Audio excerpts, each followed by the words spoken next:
What's going on, digital world? It's the Web Buzz podcast, and we are finally back with season number 2 as we're finally getting going into 2022.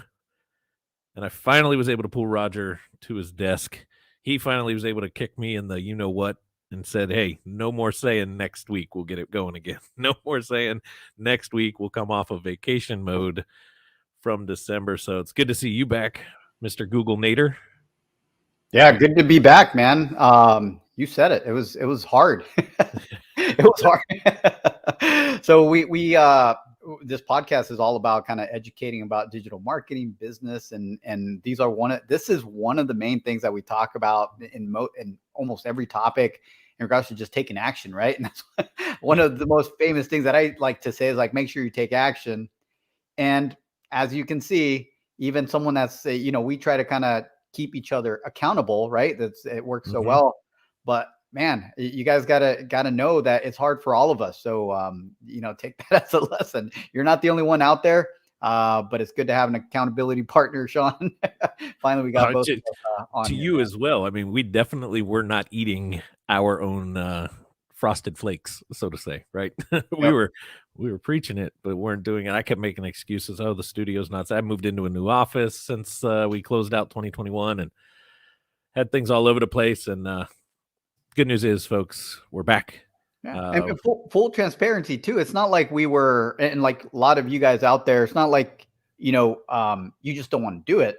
There's just so much, on the plate. Like for us, there's so much we can be doing within our business and what's going on, things that we want to implement for 2022. I'm sure a lot of you guys run into that, and it's really easy to just kind of put certain things 100%. aside. And that's how you have to kind of prioritize, right? Because that's the main thing. What are the ones that are going to bring in the leads, the dollars into the business, and got to prioritize those tasks. Absolutely. And if you're joining us live today, let us know in the comments, say hello, whatnot, reach out, whatever you want to do. We wish you a really good new year. Hopefully it's been off to a really good start. We're deep into, it's hard to believe we're already about to close out month number 1, 11 months left of 2022.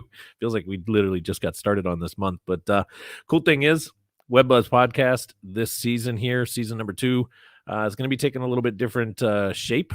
Still bringing you all the great value, all the great education and knowledge around all things digital marketing, especially for our real estate folks out there in the real estate world, real estate investing side, and the leverage that the digital footprint can bring. But we've also got a new sponsor on board for the show and some new things. This has been something Roger and I have been working in the back end as we closed out 2021. We started to roll this out a little bit more. Top Results Consulting, you guys all know that's our mother company. That is the big brand, right? The big driver of this ship that helps get results for our real estate folks online. But as we closed out 2021, Roger and I launched REI Toolbox. Just that. It's a toolbox that's constantly growing with new tools to help you advance in the real estate investing world and advance your real estate business, your real estate consulting firm, your real estate solution providing opportunities to distressed homeowners. And we want to thank REI Toolbox for being kind of the forefront and the pusher going forward. So if you want to better understand how REI Toolbox can help you in the real estate world, just head over to reitoolbox.com. We'll link that down in the show notes as well. Roger and myself got a lot of fun things coming in 2022. One of those things is supposed to be done in like another week.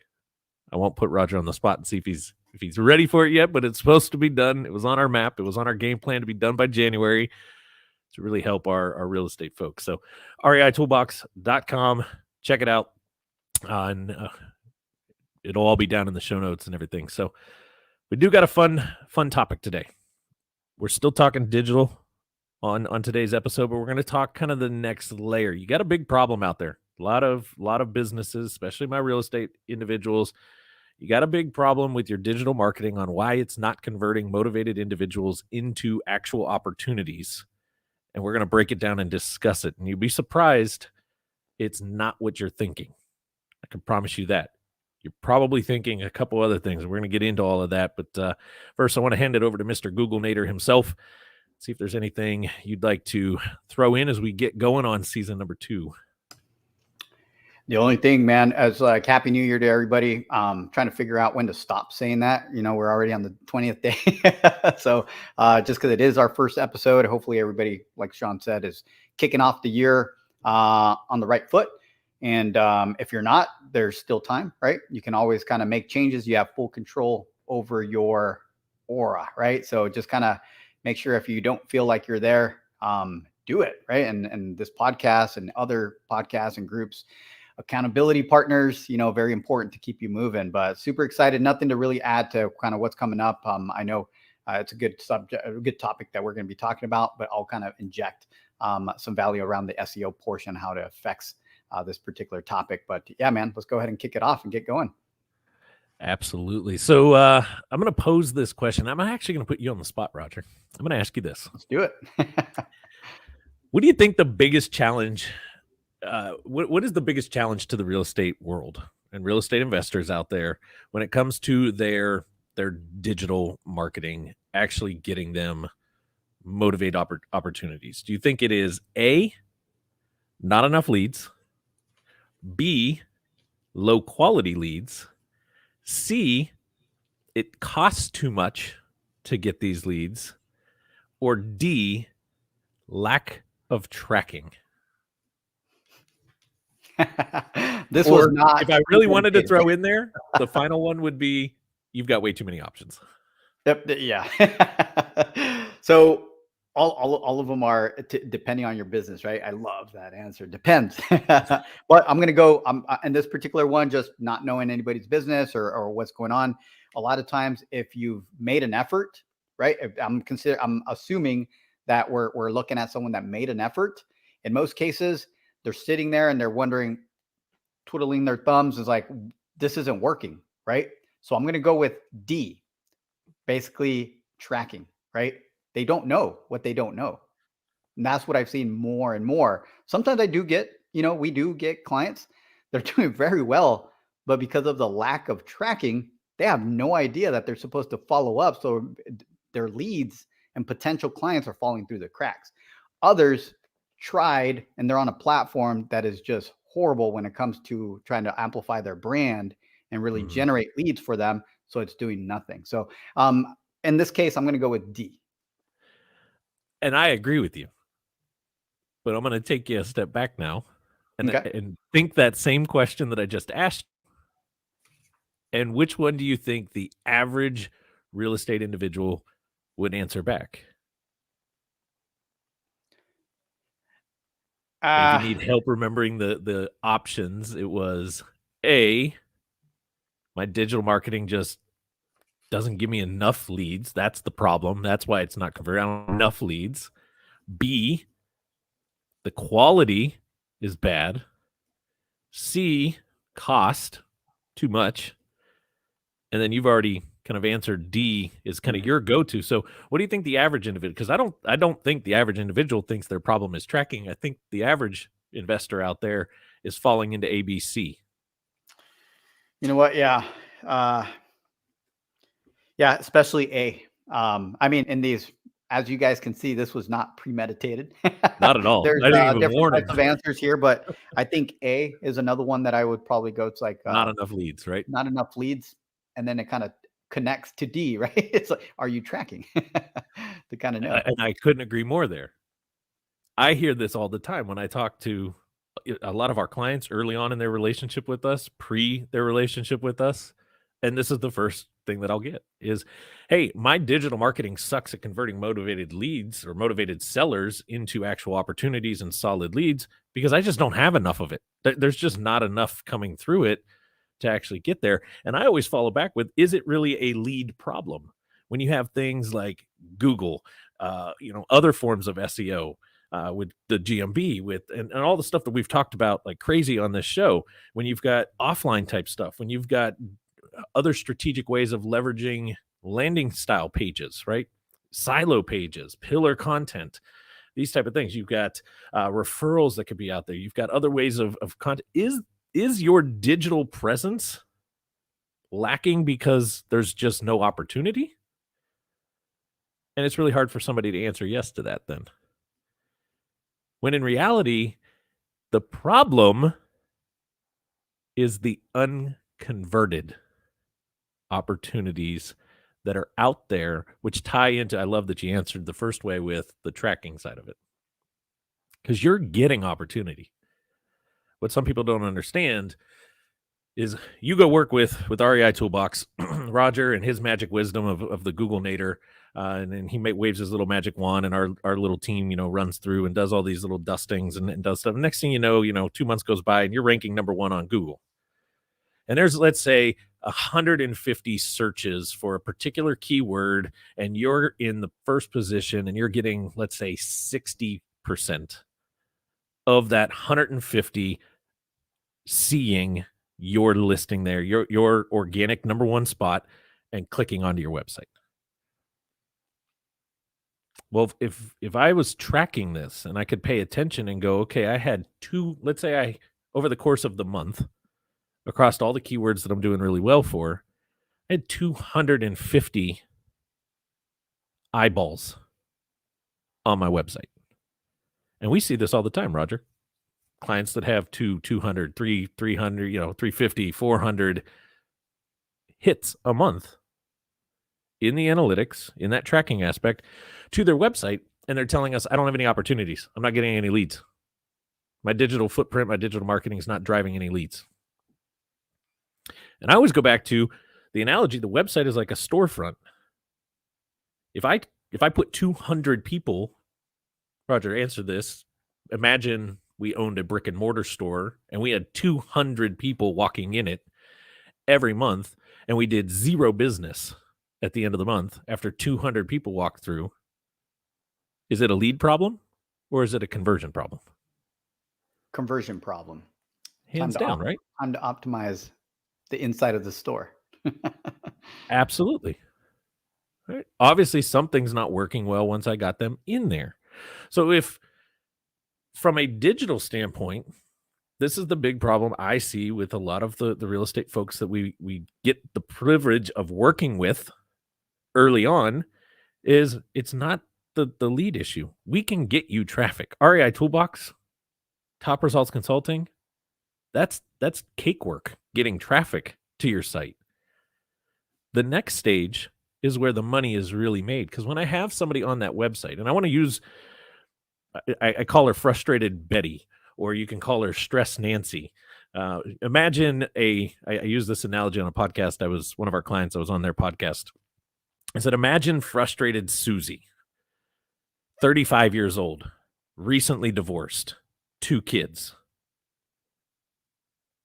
low wage job, can't afford the house any longer, got the house in the divorce, can't afford it anymore, can't afford the payments, creeping up on 2 months delinquent. What time of day is Frustrated Susie trying to find the answers online? What would your answer be, Roger? Middle of the night when the kids are sleeping. Absolutely. And everything's calm. Yeah, the probably the only time in her day where it's quiet, and now all those thoughts are keeping her up, right? Well, what business is open at 2, 3 in the morning?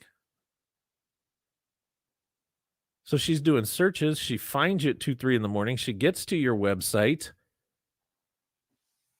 And to a lot of the stuff Roger's talked about in the past on this podcast, you don't have good information. It's confusing. It's not well laid out. What does she do? She moves on. Well, that's an unconverted lead. That was the individual that walked in the store, didn't understand what was on your shelves. You had a bunch of bare shelves.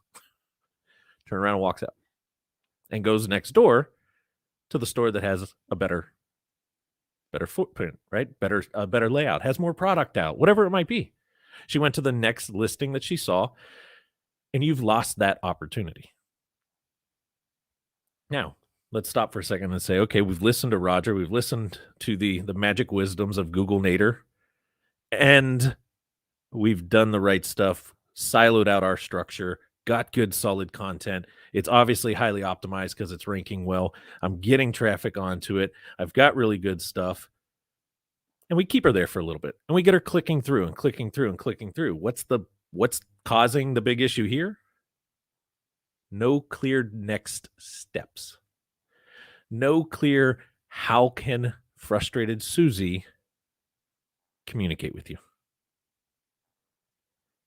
You don't have forms. You don't have a phone number showing. You don't have a chat function. You don't have any way for frustrated Susie at 3:00 in the morning to reach out. I'm not saying live reach out. I don't think frustrated Susie's expecting to call a phone number at 3:00 in the morning and get somebody. But if frustrated Susie's got a question in her mind and she's enjoying some of the stuff and it's helping her from what you've got on your site, and she wants to take that next step in this relationship with you and you don't have any way of doing it, where's Susie going to go? Back to the search, find the next one, right? Again, lost that conversion. Okay, Sean, understand that. I've listened really well to Google Nader. I've optimized, got really solid content, silos built out. I'm driving traffic to it. I've got frustrated Susie's attention, and I'm listening to you. And I've got things like a form, and I've got stuff like a chatbot, and I've got a phone number that she could, call. Maybe I even route that phone number to a call center late at night or in off hours or on weekends, so that there's at least an answer to that. This is the third tier of the major problem of why your digital marketing isn't converting. You got zero follow-up. Frustrated Susie filled out that form 2:30, 3:00 in the morning after she read a couple blog articles, read a couple pages on your website, filled out the form, but got nothing in response of filling that out and is now nervous that it didn't go through. She's questioning, did you even get it? The next day comes, nothing's happened. Another day goes by, nothing's happened. A week goes by, and still nobody's reached out to her. Why? Because you didn't follow through. And I'm going to throw a couple stats, and I'm going to shut up for a second and let Roger kind of chime into this piece. When doing some research out there, 50 to 60% of inbound leads. We talk a lot about inbound marketing. It's something we love. REI Toolbox, Top Results Consulting. We are living the inbound world right now. We've hardly done anything, and my calendar is staying full because of inbound. 50 to 60% of inbound leads leave unconverted because there's zero follow-up. This is most inbound leads, 50 to 60%. 5 to 6 out of every 10 people that go to a website, do something, fill out, talk, chat, whatever, opt in, end up never converting with that business because there's zero follow-up. This one was shocking, Roger. 90% of web forms fail to convert because there's a form and they hit submit and it went out to the Bermuda Triangle. Because the business doesn't have any key place for that information to go. The business isn't paying attention to that information coming in. There was no next step immediately after that, right? There was nothing that kept that person. It'd be like, think of the 90% of web forms not converting. That'd be the person that walked into your store, grabbed a product, and went and stood at the cash register, and nobody came to check them out. How long would they stand there before they put the product down and walked out of the store? And this is what's happening. When they fill out that form on your site, they're basically saying, hey, I'm ready to do something here. Talk to me. Help me. Right? The other analogy would be you've probably been in Home Depot, Lowe's, right? You hit the little call button. You're in an aisle, you need help in the plumbing section. You hit the call button, nobody ever comes. You hit the call button, nobody ever comes. How long are you going to stay in that aisle before you decide, screw it, I'm leaving, I'm going to go to Home Depot because Lowe's doesn't want to help me, or vice versa, right? They're hitting the call button. They're filling out the form. They want you. They need you. They're raising their hand. They're saying yes, and it dies right here. So the big problem to note here is it's the conversion aspect, the follow-up process to get them to convert. That's where the biggest problem lies. I'm going to stop here before I go any deeper on that and see, do you have something you want to add or thoughts? I see you kind of jotting notes there. Oh man, I got a whole just with that small section there. We're not gonna be able to cover everything, but I do want to share a story and a little bit of kind of insight as well with what you just said, Sean, because I think that hits close to home for all many of us on how we experience a company business, right? Customer service, and the information that they provide is how we make our final decisions, buying decisions, or just doing a deal with you in this case, right? Real estate. So not too long ago, here in Maryland, I started kind of hearing, hey, we're going to get some snow. So I decided to, you know what, I got to get new tires for my Jeep, and I got to get them fast before it starts snowing. I want to make sure it's good to go. I went to the big box Costco. I thought I can trust them, right? Everything good.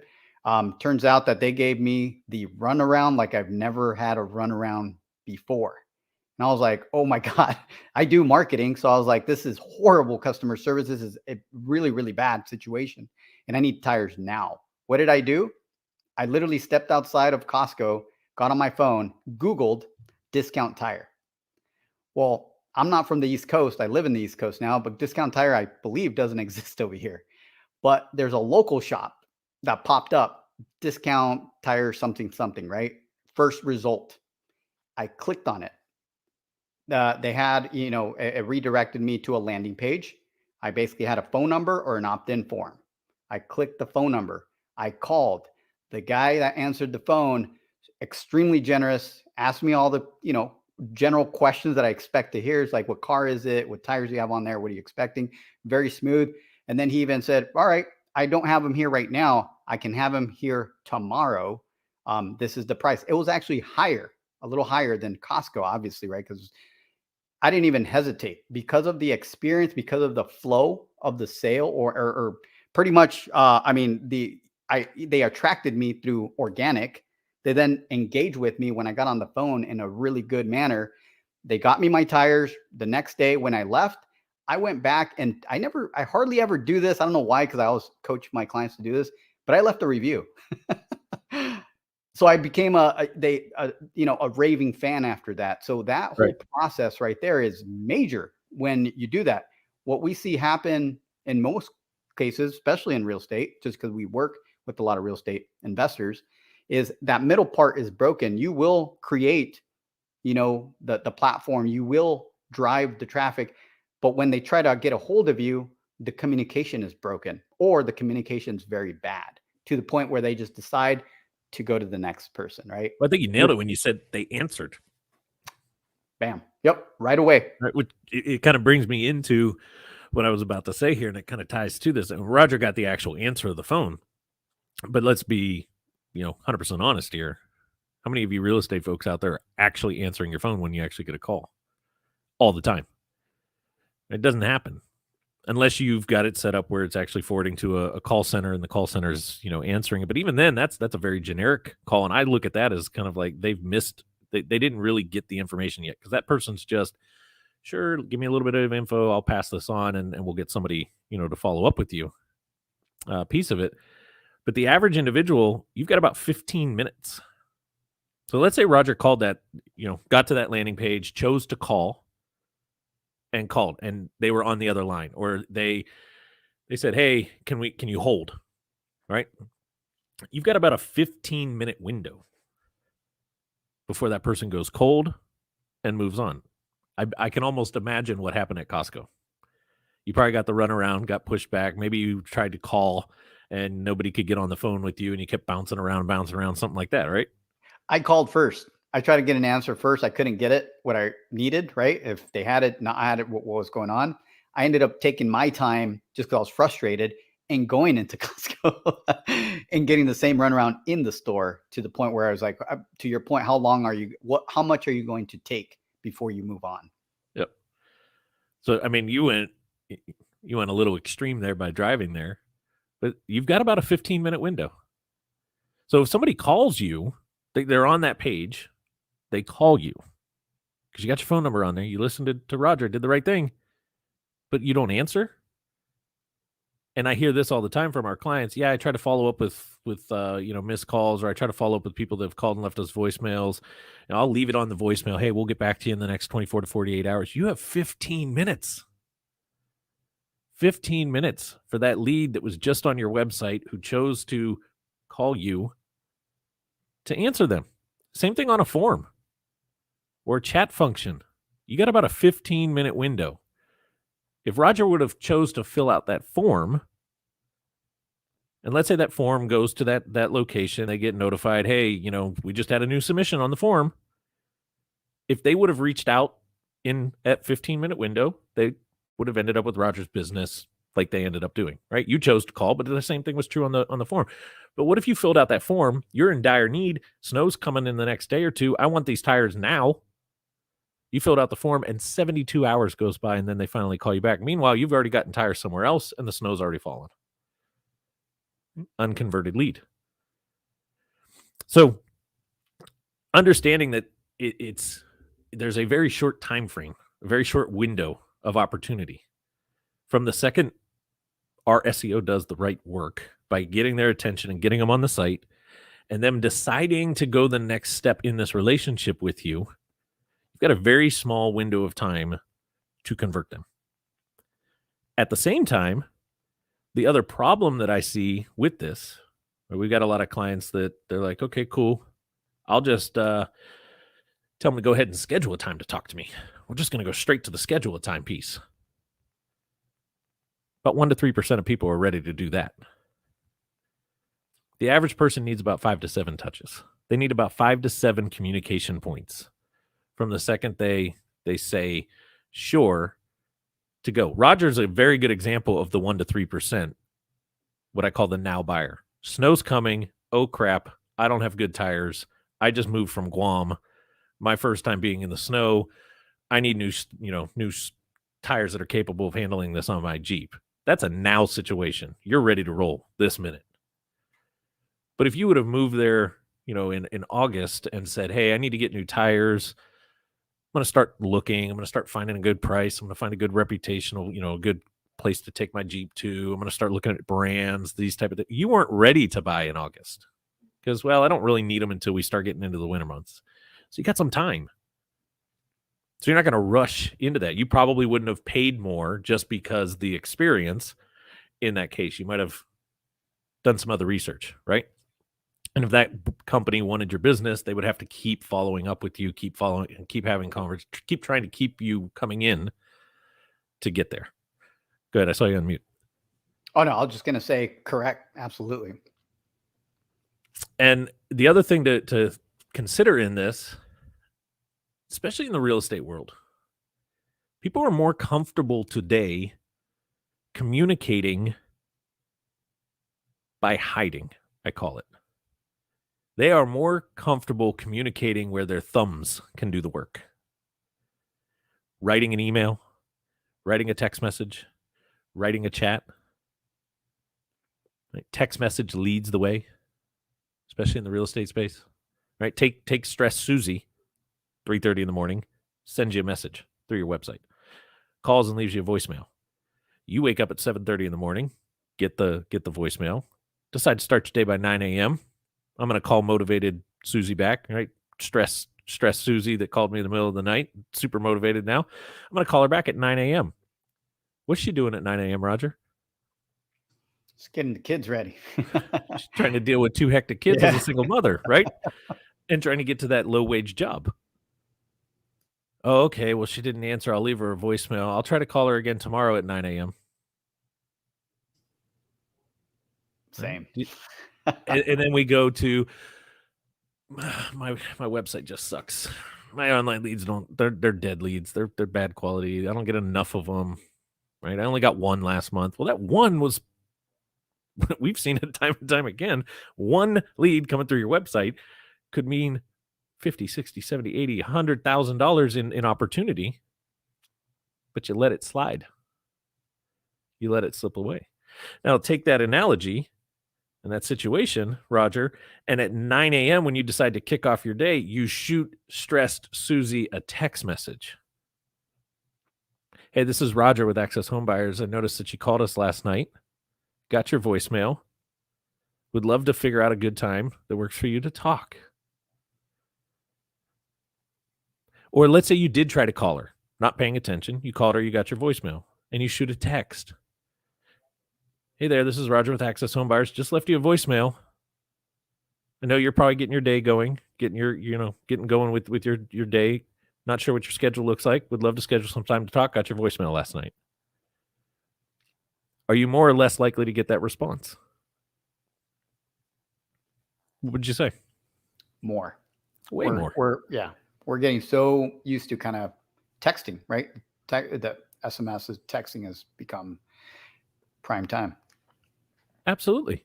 What if instead of on the site, what if instead of just saying call me, because you have this kind of capability or you're thinking this way, it's like, hey, call or text us. And now Susie's texting you at 3:00 in the morning. Now you're not going to reply right there. Mark, hold that thought for a second, but you physically aren't going to reply right there, right? But when you get up in the morning and you saw that text and you answer it back, now that's an expected conversation. And that's going to make her feel good. And that's going to keep her going. And even if she did continue doing research and look into some other ones, guess what? Your competition ain't following up because they're all experiencing this problem that we're talking about. So you will be the first one to the follow-up. You've got a better chance of keeping that individual in there with you. So how do we fix this problem? How do we fix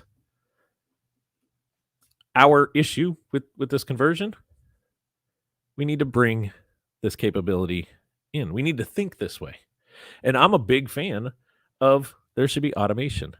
When Roger goes to that landing page, and let's say he didn't call the company for the tires right away, and instead chose to fill out the form, something should happen next. Whether he fills out the form and it takes him to another page that confirms that they've got his submission, and here's what to expect from here, right? Thanks for submitting this. We're receiving it. Somebody will be in touch with you in the next, 30 minutes kind of thing. Here's the questions that we're going to ask you so that you can have that information ready. If you're looking for immediate answers or immediate assistance, call us at this number. Right? Just something to confirm that lets me know, all right, it actually went through. We see this too much. It just little pop-up message like, thanks for submitting. and we're left wondering, did that go into the black hole? Where did it go? What's happening here, right? Now, what I suggest happens is that form got submitted and immediately confirmation gets shot to an email. Confirmation gets shot out in a text message. Internally, things should be happening. And this is something we've been building out and working a lot with our clients right now. When somebody calls and they don't answer, the system can actually text them back immediately and let them know, hey, we're currently busy on the other line. Would it be okay if I text or call you in a little bit? And there's a series of things that it does on automation just to keep that person in that 15-minute window, making sure that they understand and feel like they're having a conversation with us. Like they fill out a form, it confirms that, it sends them an email, it sends them a text message, lets them know some stuff, and then it automatically starts sending them some other stuff a day later, 2 days later, 3 days later, to make sure that this person is constantly being followed up with while you're trying to keep them in that pipeline.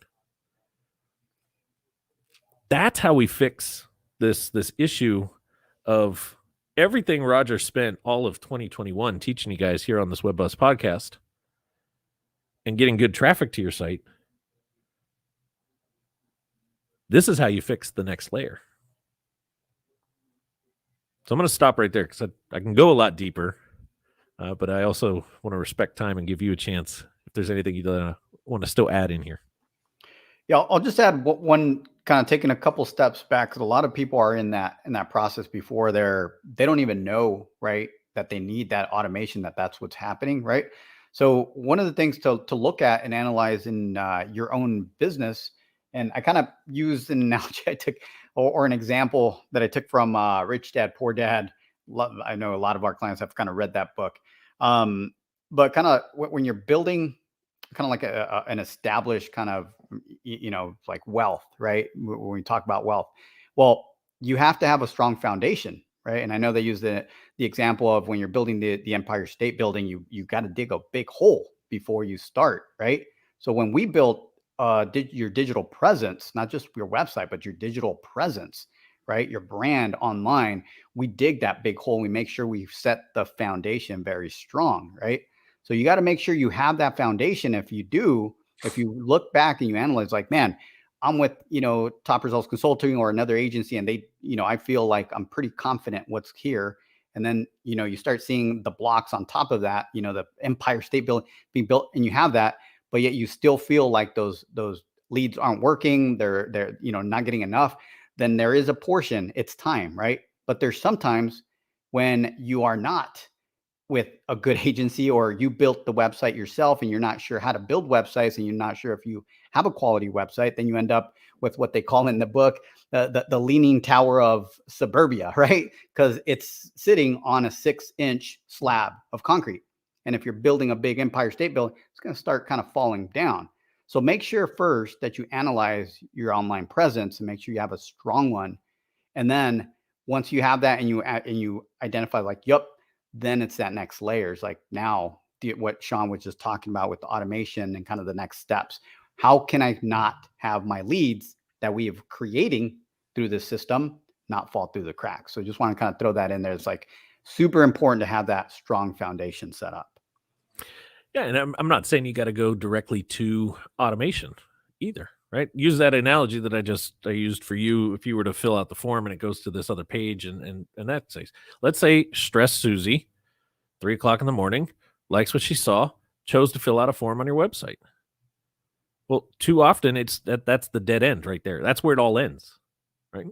What if, all right, I don't have a tool that can do all kind of automation and automatically text and automatically answer and based on responses, have conditional logic and all this kind of stuff, like I'm talking about with a software that we have that we use with our clients called Lead Vault.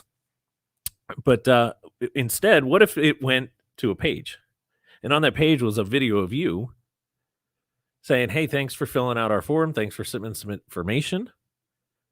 Here's what to expect next. Here's our process. That information is being received. It's being looked at.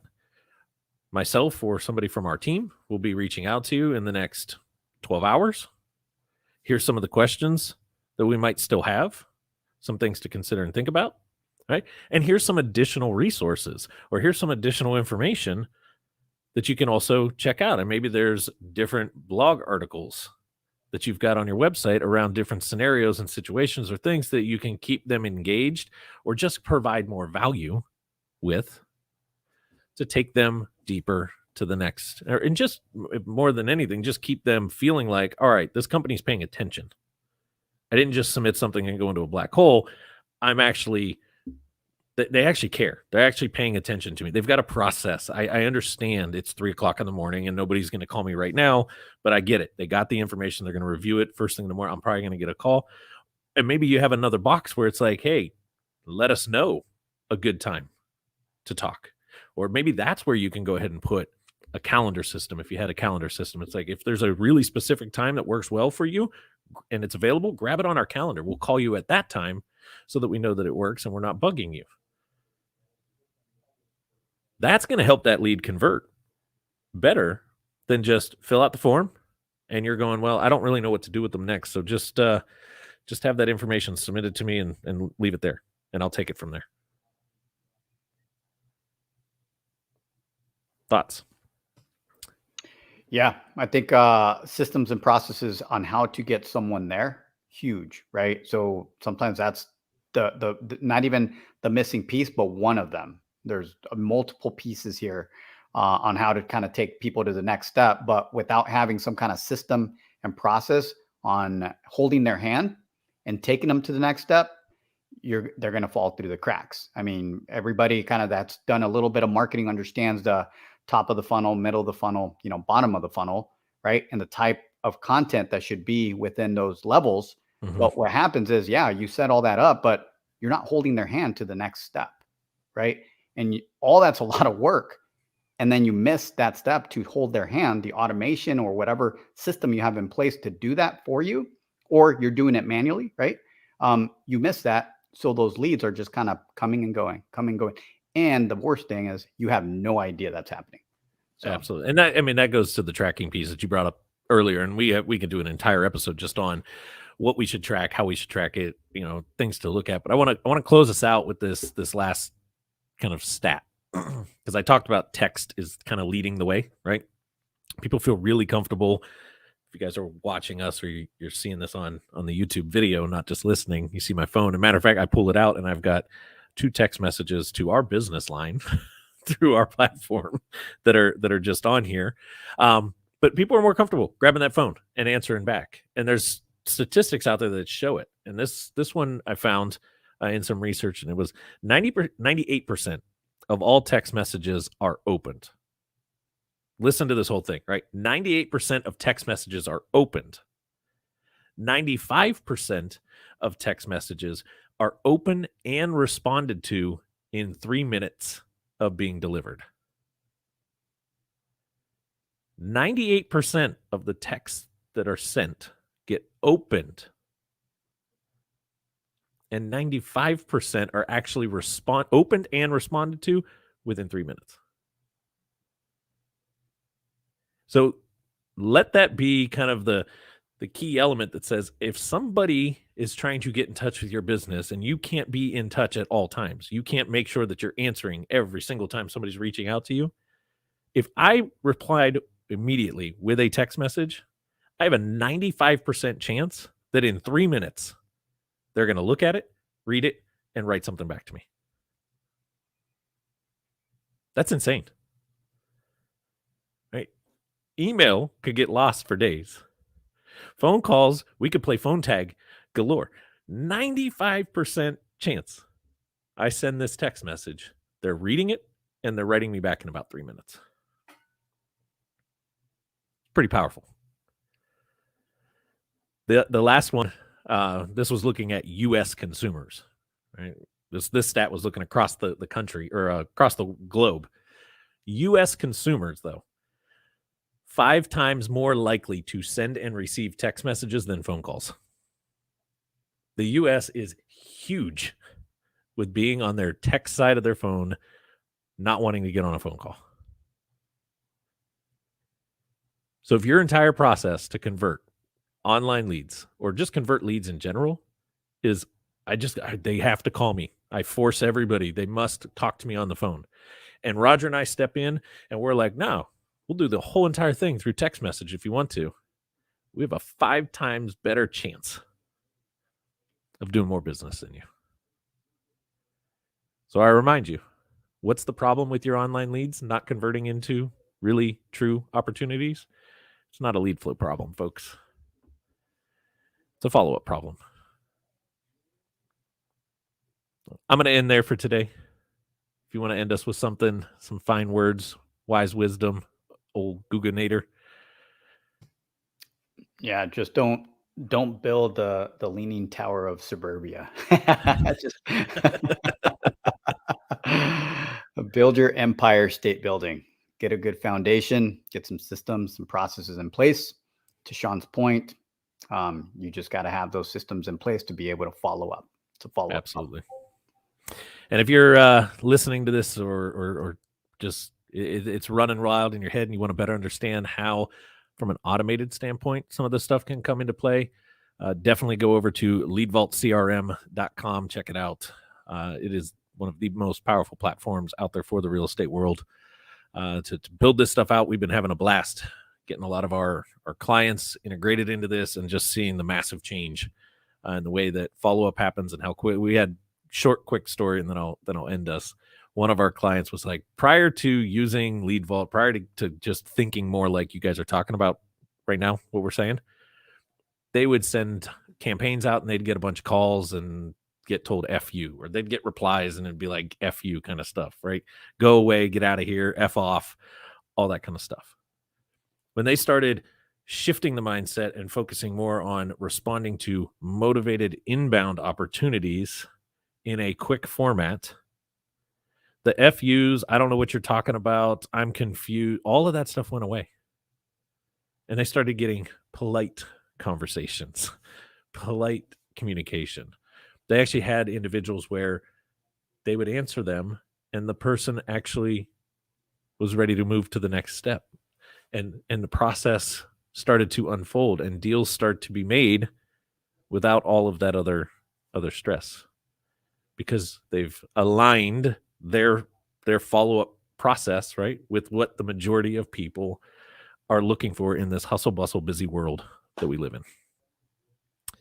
So I look forward to expanding on some of these in the future. I know Roger's got some fun ones up his sleeves over the next couple weeks. I was thinking, Roger, real quick, next week we're going to be live at the Unleash Your Inner Line event on our podcast day. So we might actually have to do a podcast live from there, which means I got to bring a couple things with me so you and I can sit there and do it. It'll actually be the first time we'll do one together side by side, which could be really fun. So be on the lookout for that, folks, next week. And do you got something to sign them off with? We're good. Let's do it. All right. So with that, we'll see you guys next week.